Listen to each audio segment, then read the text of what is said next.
Hey everyone, I'm Dan from JazzComposersPresent.com, an online space where composers, musicians, and listeners come together to celebrate the music we love. I'm joined today by Ellen Rowe, pianist, composer, arranger, and Arthur F. Thurnau Professor of Jazz at the University of Michigan. Ellen is here to show us different approaches to writing passing chords for the saxophone section. Hey, thanks for tuning in, and thank you, Dan, and thank you, Steve, for making this possible. Looking forward to talking about this for a few minutes. So what I'd like to do is talk about sax soli harmonization using a snippet of a soli from an arrangement I did of I Feel Pretty for the DIVA Jazz Orchestra. So if we can maybe listen to about 8 bars of it, that would be great.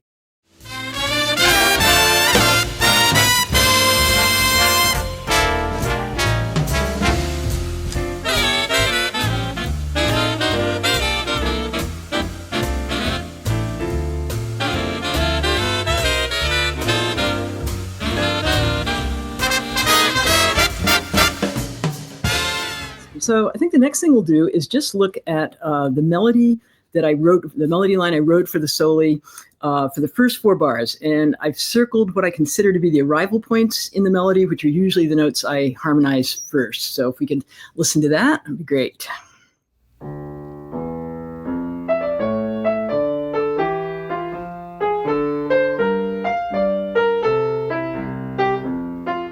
So you can see that the first circled note is kind of the downbeat arrival note that gets harmonized in D minor. And it's preceded by kind of a surround or enclosure of the note.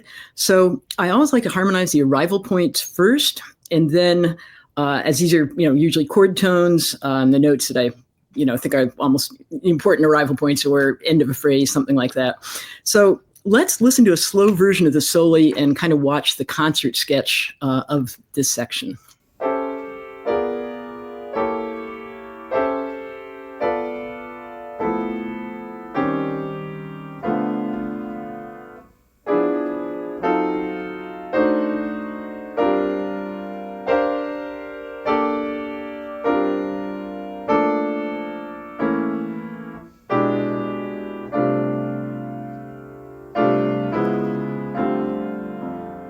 So the most important part of this process for me is to work backwards from the arrival points so that the voice leading into the arrival point can be as strong as possible. And then I work backwards from that arrival point. So the idea is that the arrival chord is kind of like a magnet, and it's pulling the harmony towards it, with the pull getting stronger and stronger the closer you get to it. So here's an example of some different options I could have used to get into that first D minor chord. And everything that I did could be, when I'm thinking through the process, everything that's on this page is basically either described as a diminished 7 of the arrival chord or kind of a 5-7 sound of the chord. And those are just good places to start. There's obviously other options. So option 1 utilizes a closed position voicing with a doubled lead, an octave below, which is kind of a somewhat dated Glenn Miller sound, although it still has its uses. Option 2 takes the second voice down from the top and dropped it an octave, otherwise known as a drop 2 voicing. And that just spreads the voicing out a little bit and makes it a little more interesting. And then option 3 does away with the doubled note in the voicing and replaces it, in this case, with a note from the appropriate diminished scale to give the voicing more meat or harmonic interest. So if we could do score video number 4, you can hear all 3 options.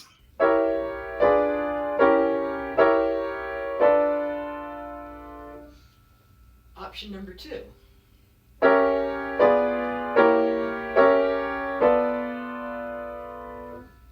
Option number 3.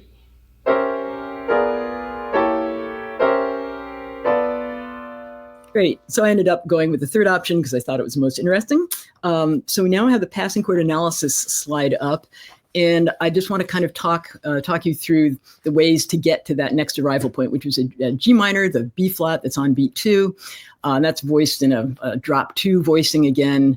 And all I did is replace the doubled third, the B flat, with an 11th. So working backwards, again, I now go to the end of 4. And if we look at the slide, the way it's set up, it's a C natural. And the first step is to just write it out in closed position down from the C. And then I showed that the A is going to get dropped, so it's a drop 2. If you follow the arrow down again, you can see that the next step was to take the D, the root of the chord, replace it with a flat 9 for a little bit of color. And if you follow the arrow down one more time, I decided I didn't need a doubled C in that chord. And so I replaced the C that's currently in the second tenor with a D, with a root, just to get a little more crunch in the middle of the voicing. So then working backwards from that chord, we have an A natural, which again is voiced in a D7 voicing. So if you go down, you'll see the A voiced down in closed position, D7 voicing. And then I did another drop 2. So the F sharp has been dropped down, and you follow the arrow down. Once again, replace the D with the flat 9 because we're headed to the minor chord. And then next, you'll see that we have 2 A's if you follow the arrow down the last time. And there's no reason to have the 2 A's. I decided that second A that's currently in second tenor was kind of a free agent. So I've turned that into a sharp 9, and that's now gone up into the second alto voice. So I like this sound a lot. We'll hear it again in a minute in slow motion. The note before that, again, working backwards to the A flat. I like the sound that I had in the A natural, so I just planed up, exact planing up. Great. So I think that sounds pretty good. It's got a little bit of interest, and it voice leads really well, especially into the arrival point. So I'll just talk very quickly through some of the things on the right side here. We have that G minor 11 chord I already talked about. In this case, I probably am just sitting at the piano, and that next note F can be harmonized in G minor, which I did. It's just an inversion of the first chord to keep the same kind of sound going. The note after that, the D natural, has an A. I put a ninth in there just to give a little bit of brightness, so they're not all so uniform. We get back to the original chord. And then the next chord I would have done is going to be the end of 3. It's an arrival note that was circled. It's going to be voiced in the C7 chord that you see at the top of the page. And the process there was just to, once again, build a closed position voicing down from the E in a C7. And I think I took the 5th out and replaced it with the flat 13. And then I think I took the double note. I'm having a little trouble reading my own writing here, and replaced the 5th with the flat 13 to get a nice C7 kind of altered sound.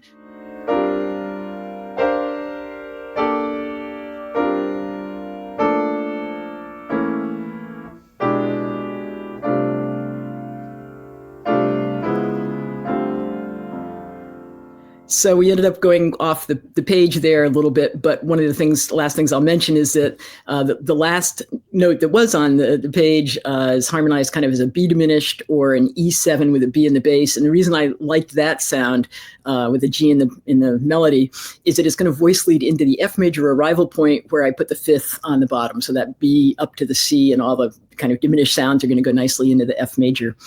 So I think I'm basically done here. I just wanted to say the main takeaways from the standpoint are to do your arrival points first, harmonize them with the strongest sound that you can get when you really love, and then work backwards for them for solid voice leading.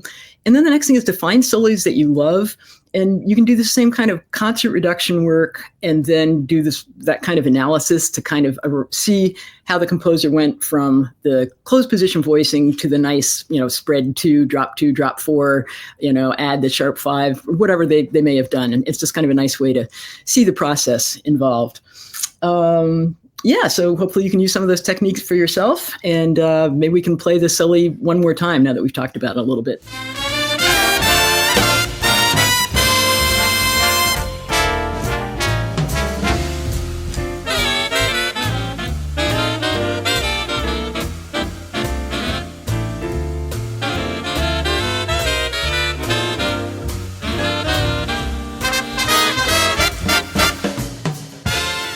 So I hope that's given you a few ideas about possible ways to approach harmonization, and also a method of analysis if there's some solis out there that you'd like to take apart yourself.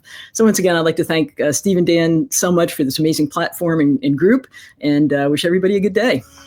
Thanks for watching today's mini lesson. Be sure to like, share, and subscribe. Drop any questions, comments, or suggestions for future videos down below. To watch our full-length events and participate in live Q&As with our presenting artists, head to jazzcomposerspresent.com.